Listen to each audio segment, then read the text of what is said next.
Hello friends, কেমন আছেন? আশা করছি সকলেই ভালো আছেন। তো ভিডিওটি স্কিপ না করে অবশ্যই একটু দেখে যাবেন, কারণ একটা অবিশ্বাস্য আপনাদের একটা জিনিস দেখাবো, এমন একটা জিনিস যেটা দেখলে হয়তো আপনাদের বিশ্বাসই হবে না। তো প্লিজ ভিডিওটি দেখবেন, তাহলেই বুঝতে পারবেন। চ্যানেলে যারা নতুন আছেন প্লিজ চ্যানেলটিকে সাবস্ক্রাইব করে পাশে থাকবেন। এই যে বন্ধুরা, আমরা যেটা দেখাবো বলছিলাম সেই জায়গায় যাচ্ছি টোটোতে দেখুন কতজন আমরা চেপে রয়েছি, একসঙ্গে অনেক মেম্বার রয়েছে, সব পিছনে চলছে।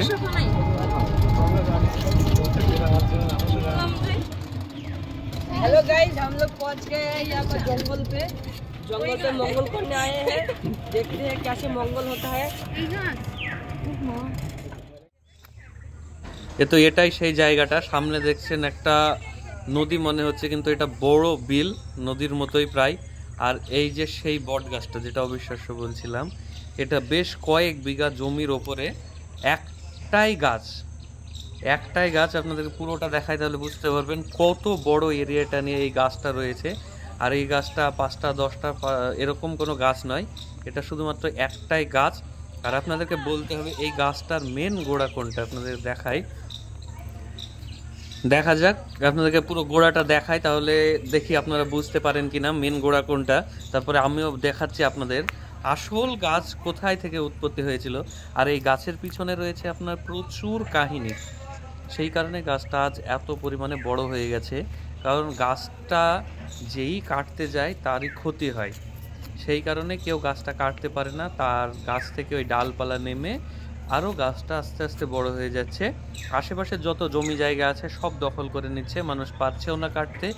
সুতরাং তারা নিজের জমি ছেড়ে যেতে বাধ্য হচ্ছে, নিজের জমি, চাষের জমি, আবাদি জমি ছেড়ে চলে যেতে বাধ্য হচ্ছে।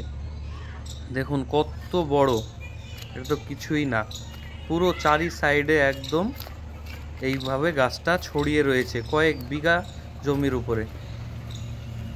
এখানে আপনার পুজো হয় এই গাছটাতে। আর তাছাড়া এইখানে পিকনিকে প্রচুর চাপ হয়, পিকনিকের টাইমে, যেমন 31 জানুয়ারি এই টাইমে প্রচুর পরিমাণে চাপ হয়, অনেক দূর দূর থেকে মানুষ পিকনিক করতে আসে এখানে। কারণ এই যে সামান্য কিছুটা গিয়ে এইখানে আপনার গাছের মেন গোড়াটা আপনাদেরকে দেখাই।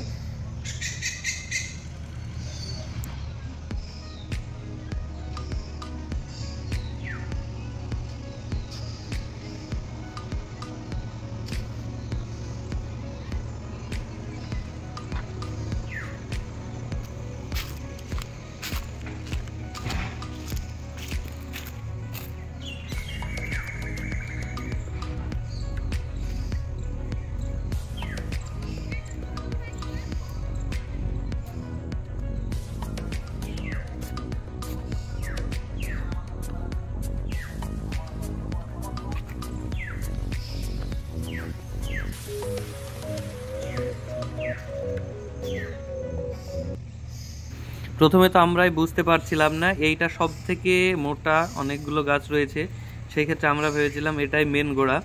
যেটা দেখছি সেটাই মনে হচ্ছে যেন এটা গাছের মেন জায়গাটা, যেখান থেকে গাছটা প্রথম জন্ম নেয়।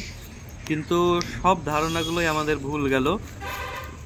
এই যে দেখছেন, এই যে শুকিয়ে মরে গেছে পুরো, এইটা হচ্ছে গাছের মেন জায়গাটা, যেখান থেকে গাছের প্রথম জন্ম হয়। এই গাছটা এই যে দেখছেন পুরো শুকিয়ে গেছে, গাছে কিচ্ছু নেই, শুধু ছালটা পড়ে রয়েছে। এটাই হচ্ছে গাছের মেন যে গুড়িটা, প্রথম যেখানে গাছটা জন্ম নেয়, এই যে এটাই হচ্ছে গাছের মেন।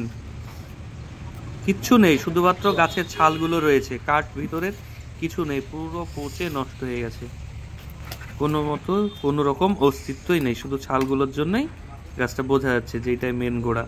আর এটাও আমরা জানলাম এখানের স্থানীয়দের কাছ থেকে। আর স্থানীয়রাই বললো এই গাছটা, মানে এই জায়গাটার নাম দিয়েছে বনবিবি। এই গাছটায় কেউ কোনোদিনই গাছটা কাটতে পারে না, যেই কাটতে যায় তারই ক্ষতি হয়, সেই কারণে এখন আর কেউ চেষ্টাও করে না গাছটার কাটার। আরও গাছটা ধীরে ধীরে আরও বড় হয়ে চলেছে, আশেপাশে যত জমি জায়গা আছে সব দখল করছে।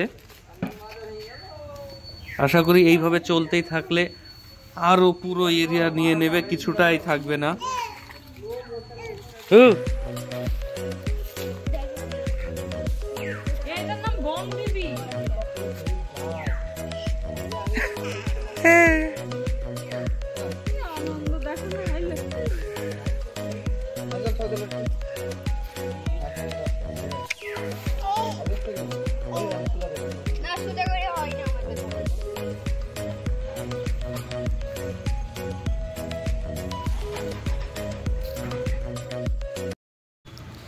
এই যে এবার আমরা ওখান থেকে ফিরে যাচ্ছি বাড়ির উদ্দেশ্যে।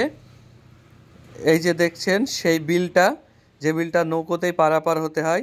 শুধু এখানে বলেই না, বেশ কয়েকটা গ্রামের উপর দিয়ে এই বিলটা গিয়েছে, সব জায়গাতেই নৌকোতে পারাপার। তাহলে কি পরিমাণে কতটা বড় বিল সেটা আশা করি সকলে আইডিয়াই করতে পারছেন, একদম পুরো নদীর মতোই। আর আমরা যে গাছটার কাছে গিয়েছিলাম ওইদিকে একটা হাই স্কুল রয়েছে, এই যে এই সামনের এই গ্রামের স্টুডেন্টরা সব ওই স্কুলেই যাচ্ছে নদী পার হয়ে পড়াশোনা করতে। এখন আমরা নৌকোয় চেপে রওনা দিলাম বাড়ির উদ্দেশ্যে। সামনে জাল দিয়ে ঘেরা দেখছেন, এখানেতে পুরো এই বিলে মাছ চাষ করা হয়।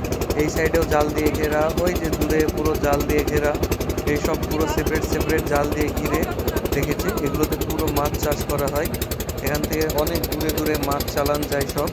এমন গাছ কে দেখেছেন অবশ্যই কমেন্টে জানাবেন, আর চ্যানেলটিকে যারা নতুন আছেন সাবস্ক্রাইব করে দেবেন প্লিজ।